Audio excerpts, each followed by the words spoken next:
Saksi mahkota sekaligus terdakwa Ferdy Sambo batal hadir di persidangan obstruction of justice di Pengadilan Negeri Jakarta Selatan hari ini. Persidangan dengan terdakwa Hendra Kurniawan kemudian dilanjutkan dengan pemeriksaan sejumlah saksi fakta. Dan selengkapnya kita bergabung dengan Muhammad Reza di Pengadilan Negeri Jakarta Selatan. Reza, selamat sore.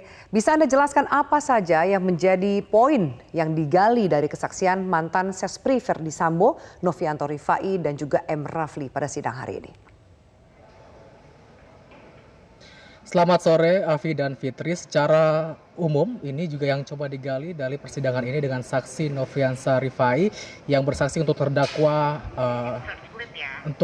pada saat ini. Yang digali adalah bagaimana kemudian terdakwa ini ada hubungannya atau kaitannya dengan Ferdy Sambo, apakah memang melakukan komunikasi atau tidak, dan apakah juga ini ada usaha perintangan dari Hendra Kurniawan yang dilakukan terkait dengan kasus Ferdy Sambo. Dan tadi juga sudah dijelaskan pada berita sebelumnya bahwa benar bahwa saksi Novianto Rifai ini melihat pertemuan antara Hendra Kurniawan bersama dengan Arif Rahman ke dalam ruangan milik Ferdy Sambo sekitar tanggal 13 Juli pada pukul 20 atau pukul 8 malam. Namun selama persidangan sebenarnya ini kesaksiannya juga diragukan oleh penasihat hukum dari terdakwa Hendra Kurniawan karena ketika ditanyakan terkait dengan kejadian di sebelum tanggal 13 Juli ataupun juga setelah tanggal 13 Juli, saksi tidak bisa memberikan keterangannya. Namun ketika ditanyakan kejadian di tanggal 13 Juli, ini cukup jelas memberikan keterangan, bahkan di BAP-nya juga saksi ini menerangkan begitu detail terkait dengan tanggal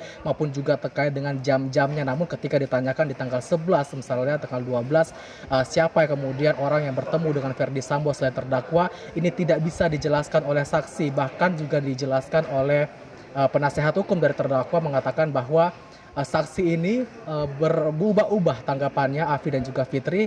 Kadang mengatakan lupa, kadang juga mengatakan tidak berada di tempat.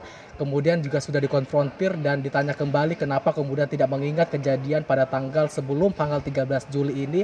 Dan ini sebenarnya juga disayangkan oleh penasehat hukum dari terdakwa karena ini juga penting begitu untuk melihat siapa-siapa saja orang yang kemudian bertemu dengan Ferdy Sambo selain dari terdakwa Hendra Kurniawan dan juga Arif Rahman pada tanggal 13 Juli di malam hari pukul 20 begitu. Dan sebenarnya juga yang disayangkan dari persidangan ini, Afi dan Fitri, karena Ferdy Sambo tidak datang atau maksud kami tidak didengarkan keterangan saksinya meski sudah datang di Pengadilan Negeri Jakarta Selatan, karena nanti rencananya Ferdy Sambo akan didengarkan keterangan saksinya pada pekan depan di tanggal 15 Desember 2022. Padahal jika kemudian Ferdy Sambo dihadirkan pada persidangan ini, maka akan terkuak kembali fakta-fakta baru yang diharapkan bisa kemudian terangkai begitu cerita antara terkait dengan bagaimana perintangan penyidikan utamanya terkait dengan penghilangan alat bukti seperti CCTV ini. Karena kalau kita lihat persidangan sebelumnya Ferdy Sambo mengungkapkan berbagai fakta baru ya dalam persidangan ketika terdakwa Richard Eliezer, namun pada saat ini kemudian ditunda begitu kehadiran Ferdy Sambo dan akan didengarkan pada pekan depan di tanggal 15 Desember 2022. Kurang lebih seperti itu Fitri dan juga Afi terkait dengan apa yang coba digali dari saksi Novianto Rifai. Dan seharusnya juga ada satu saksi lagi, yakni Muhammad Rafli yang juga didengarkan. Namun saat ini persidangan sudah selesai, artinya bahwa saksi Muhammad Rafli ini tidak didengarkan keterangannya pada persidangan, namun hanya Sespri yakni Novianto Rifai yang kemudian didengarkan kesaksiannya pada persidangan dengan terdakwa Hendra Kurniawan pada hari ini. Afi dan Fitri. Reza, sempat ada perdebatan antara jaksa dan kuasa hukum Arif Rahman Arifin terkait perintah pengambilan CCTV di pos Satpam Kompleks Duren 3 oleh saksi Arianto. Apa sebetulnya yang terjadi?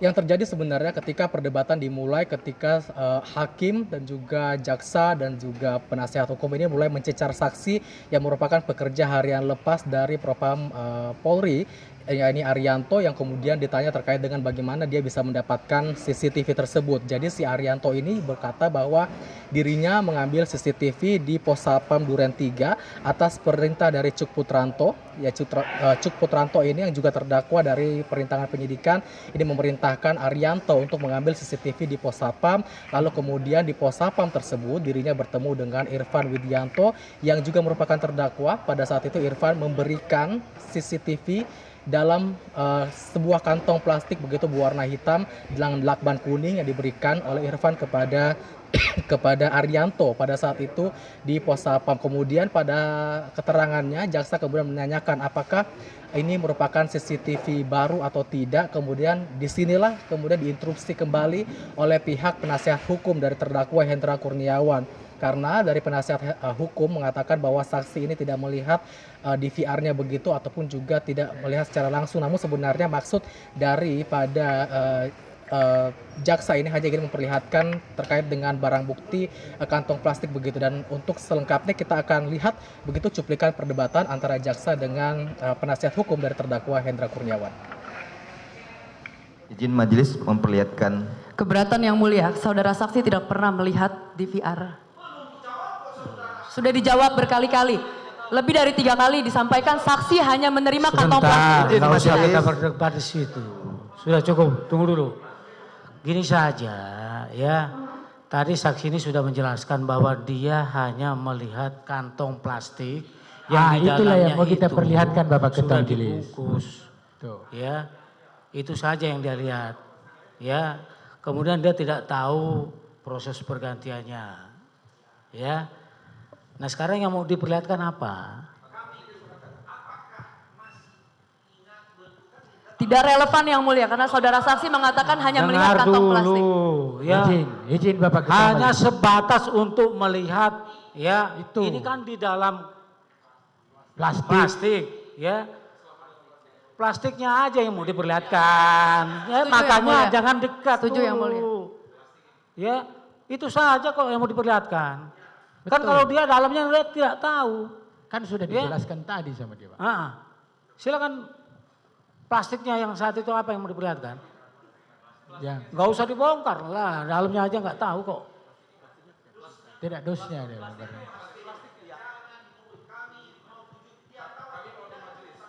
Kalau dia nggak tahu nanti kan dia jawab itu. Nggak usah. Silakan.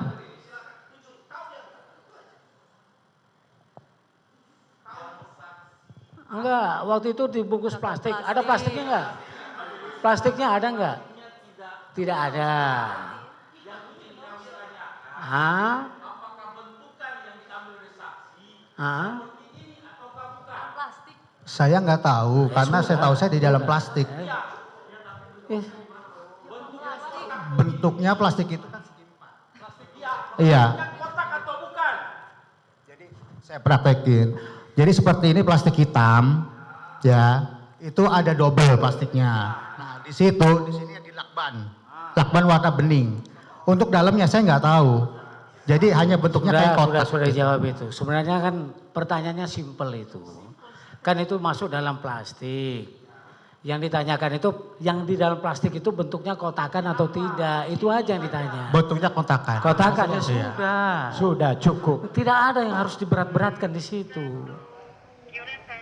Kenapa penasehat hukum dari terdakwa Rahman Arifin ini begitu getol untuk menginterupsi? Karena diduga kemudian keterangan dari saksi ini akan memberatkan kliennya karena saksi tersebut juga tidak melihat langsung dari terdakwa Rahman Arifin ini di saat kejadian, sehingga kemudian dirasakan juga akan memberatkan dari klien utamanya terdakwa, sehingga kemudian melakukan interupsi. Apalagi juga alat bukti yang dihadirkan ini tidak sesuai dengan apa yang di BAP kan begitu atau dalam persidangan, karena ada beberapa merek, misalnya merek DVR yang kemudian dirasa tidak sesuai dengan apa yang dimiliki atau apa yang kemudian terjadi pada saat itu, utamanya ketika Arianto membawa CCTV tersebut dalam kantong plastik ya, sesuai dengan perintah dari Cuk Putranto. Oke, cukup. Kasih. Untuk sementara demikian, Fitri dan Afi. Baik, terima kasih Muhammad Reza melaporkan langsung dari Pengadilan Negeri Jakarta Selatan.